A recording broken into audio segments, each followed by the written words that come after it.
हरिओम मित्रों, ज्ञान मंत्र में आप सभी का हार्दिक अभिनंदन है। मित्रों, आज के इस वीडियो में आप सभी को एक बहुत ही महत्वपूर्ण बातें बताना चाहेंगे और ये बातें आपके लिए सबसे ज़रूरी होंगी, खास ऐसे माता-पिता के लिए जिनको 2 कन्या हो गई हैं, 3 कन्या हो गई, 4 कन्याएँ हो गई हैं, यहाँ तक कि 5 कन्या भी हो जाती है। अब उनको सबसे बड़ा एक उनके सामने प्रश्न हो जाता है कि अब आगे क्या करें वो? अगर और संतान की कामना है, तो वो आगे अब क्या करें? और इसमें विशेष रूप से अगर उनको अब पुत्र की कामना है, तो सबसे बड़ा संशय गर्भधारण को लेकर होता है कि क्या अब वो फिर से संतान के लिए ट्राई करें या ना करें?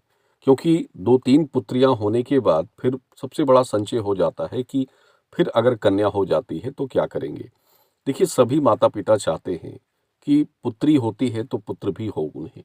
अगर पहले किसी को पुत्र हो जाता है, तो फिर उनको गर्भधारण में संशय नहीं रहता है, क्योंकि उनको ये सोच होती है कि अगर पुत्री हो गई तो भी ठीक है, पुत्र हो गया तो भी ठीक है। लेकिन जो कल्हे से कन्या जिनको हो गई हैं, तो उनके लिए सबसे बड़ा एक प्रश्न हो जाता है और डर, चिंता, परेशानी बहुत ज़्यादा होती है।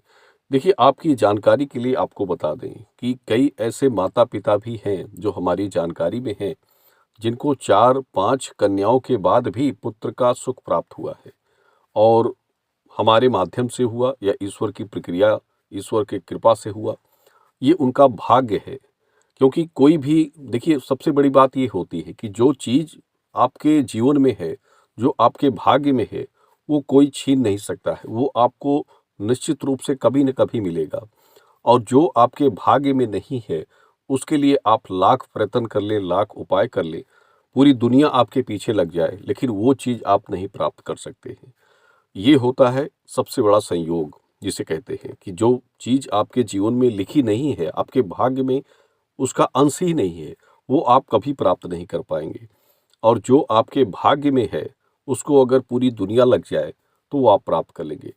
अंधविश्वास और व्यर्थ के टोटके करने से कभी कुछ नहीं प्राप्त होता है, ये भी आप हमेशा ध्यान रखें कि कुछ लोग सोचते हैं कि कुछ छोटा-मोटा टोटका उपाय कर लें और उनकी कामना पूरी हो जाएगी।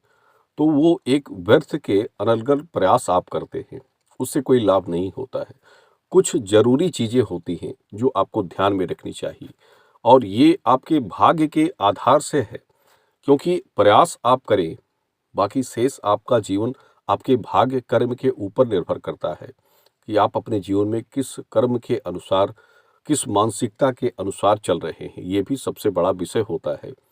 देखिए, ये बातें सबको अच्छी नहीं लगती हैं, क्योंकि जो बुद्धिजीवी लोग हैं, वही बातों को समझ पाते हैं और जो लोग क्षणिक बुद्धि के हैं, उनको बातें समझ में नहीं आती हैं। वो लोग भागने का प्रयत्न करते हैं, जल्दबाजी में होते हैं। जल्दबाजी में आप अपने एक महत्वपूर्ण जीवन की जो प्रक्रिया है, उसको नहीं प्राप्त कर पाते हैं।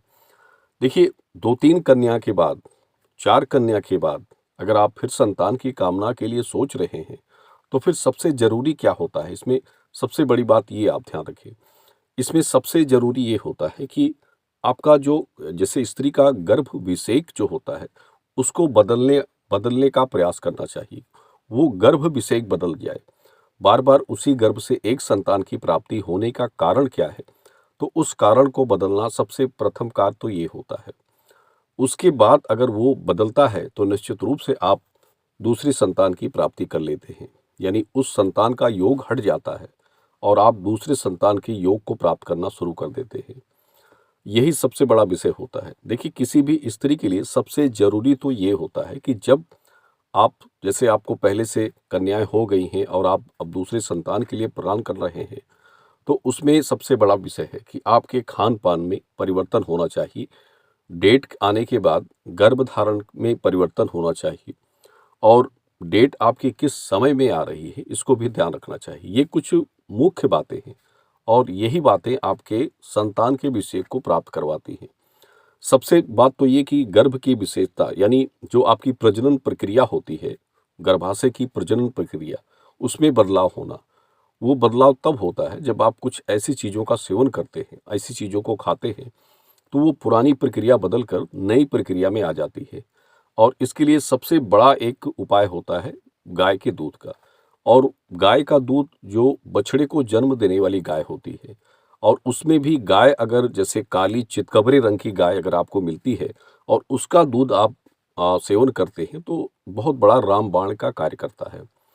उस दूध को आपको स्त्री को चाहिए कि रात्रि के समय सोने से पहले 1 घंटे पहले, मतलब ये तो सबसे बड़ी विषय कि गर्भधारण के तीसरे महीने से, यानी आप 3 महीने पहले से ही इस दूध का सेवन कर सकते हैं, या फिर गर्भधारण के 1 महीने पहले से ले सकते हैं, या फिर रिलेशन के 15 दिनों के पहले से आप ले सकते हैं। सबसे ज़रूरी तो ये होता है कि अगर समय आपके पास है तो 3 महीने पहले से ही इसका सेवन शुरू कर दें। 1 गिलास गाय के दूध को हल्का-सा गर्म कर लीजिए, थोड़ी-सी शक्कर डाल लीजिए और अगर शिवलिंगी के बीज के पाउडर आपको मिल जाते हैं तो 1 चम्मच यानी 10 से 15 ग्राम पाउडर, थोड़ी-सी केसर डालकर दूध को मिलाकर प्रतिदिन स्त्री को इसका सेवन करना चाहिए। सुबह सफ़ेद मूंग आती है बाज़ार में, आपको मिल जाएगी। उस मूंग को 100 से 150 ग्राम आप पानी में भिगो दीजिए रात्रि में। सुबह उस मूंग को आप, मतलब सेंधा नमक या काले नमक को हल्का डालकर उसको स्त्री को खाना चाहिए खाली पेट। और देखिए सबसे बड़ी बात कि उस स्त्री को चाहिए कि पीपल के वृक्ष के नीचे शाम के समय एक मिट्टी का दीपक जलाएं प्रत्येक शनिवार, यानी कम से कम 7 से 11 शनिवार तो जरूर जलाइए। और हर शनिवार, ये नहीं कि एक शनिवार जलाया, 2 छोड़ दिया, फिर तीसरे जलाया, ऐसा नहीं है। प्रत्येक शनिवार को कंटिन्यू आपको ये कार्य करना चाहिए। अगर ये कार्य करते हैं तो पीपल के वृक्ष पे जितने भी देवता होते हैं सभी आपसे प्रसन्न होते हैं। दीपक नीचे जब जलाएं तो 2 मिनट तक खड़े होकर अपने मन की जो भी इच्छा कामना है उसका आप स्मरण करें, हृदय से स्मरण करें। यानी जब आप स्मरण करें तो हृदय आपका मतलब गंभीर हो जाए, भावुक हो जाए, इस तरह से आप प्रार्थना करें। जब भी भगवान के सामने आप खड़े होते हैं तो आपके मतलब फरियाद में आपकी जो इच्छा होती है, उस इच्छा में अगर आपके आंख से आंसू निकल जाए तो ईश्वर आपके उस फरियाद को तुरंत सुन लेता है जो आपके हृदय से निकलता है। और डेट का विषय आपको बता दें तो जैसे डेट के विषय में हमने जानकारियां दी हैं, तो डेट के एक वैदिक नियमों का पालन उनको करना चाहिए और हर डेट पर गर्भधारण नहीं करना चाहिए। देखिए शुक्ल पक्ष आपको जरूर मिले, ये ध्यान रखें कि शुक्ल पक्ष सम तिथि सम दिन, ये आपको जरूर ध्यान देना चाहिए। इस पर आप कंसीव करें। अधिक रिलेशन की प्रक्रिया नहीं करनी चाहिए। ज़्यादातर आपको 2 से 3 प्रक्रिया ही गर्भधारण में उपयोग करनी चाहिए। 4-5 दिन या 6 दिन गर्भधारण नहीं करने चाहिए। सिर्फ रात्रि में गर्भधारण का प्रयोग करें और दिन में या सुबह के समय में कभी भी गर्भधारण ना करें। हमेशा रात्रि में ही आपको कंसीव करना चाहिए। रात 10 से 12 के बीच में या 2 से 3 के बीच में ही आपका गर्भधारण होना चाहिए। इसके पहले आप या इसके विपरीत समय में कभी भी गर्भधारण ना करें। और पूर्णिमा, अमावस्या, व्रत, उपवास के दिन या फिर घर में आपके कोई 13वीं कार्यक्रम, श्राद्ध कार्यक्रम या अन्य पूजा पाठ के कार्यक्रम चल रहे हों तो उस समय में भी आपको कंसीव नहीं करना चाहिए, गर्भधारण नहीं करना चाहिए और डेट की प्रतीक्षा करनी चाहिए। सही समय के डेट आने की प्रतीक्षा करें। भले ही 2-3-4 महीने आपको और प्रतीक्षा करनी चाहिए। इसमें परेशान ना हो, मन को मायूस ना करें, मन को उल्लास से रखें। बीच बीच में उन डेट में कभी भी रिलेशन की प्रक्रिया ना करें। गर्भ को सुरक्षित बदलने दीजिए, उसके विषय को परिवर्तित होने दें और उसका इंतजार आपको करना चाहिए। उसके बाद एक सही समय आने पर गर्भधारण की प्रक्रिया को करने से आप अपनी इच्छाओं को 100% है कि प्राप्त कर लेते हैं। देखिए ये हमारा एक बनाया वसूल पहले का है।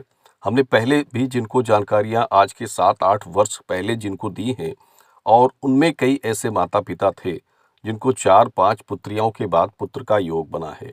अब ये उस नियमों का पालन करने के हिसाब से उनको योग हुआ या फिर उनके भाग्य संयोग में ही पुत्र का सुख लिखा था तो उसकी प्राप्ति उनको हो गई। ये एक मतलब सबसे बड़ा विषय है। जैसे पहले हमने बताया कि जिसके जीवन में जो कुछ है वो मिलेगा और नहीं है तो दुनिया लग जाए उसके पीछे उसको प्राप्त करवाने में, उसको कभी नहीं मिलेगा।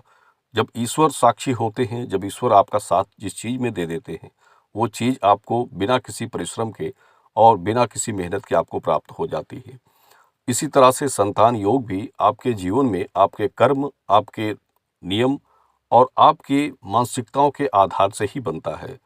कभी भी अपने मन में ईर्ष्या, द्वेष, जलन या फिर बुरे संगत का प्रभाव न पड़ने दें। हमेशा सात्विक मन और सात्विक विचार को बनाकर रखें। खुश रहें, प्रसन्न रहें। अधिक चिंता, परेशान होने से कभी समाधान किसी भी समस्या का नहीं होता है। तो ये सभी चीज़ें जो हैं आपके मतलब उन माता-पिता के सहयोग के लिए हम बताते हैं, जिनको अपने जीवन में अपने वंश वृद्धि की कामना के लिए जो इच्छा है, उसकी प्राप्ति उनको हो सके। देखिए, दोनों संतान सामान्य हैं, बराबर हैं, सभी का मूल आधार धरती पर एक समान है। लेकिन हर माता-पिता का जो एक दायित्व होता है, जो एक सपना होता है, वो ईश्वर किसी न किसी माध्यम से पूरा करे, ये हमा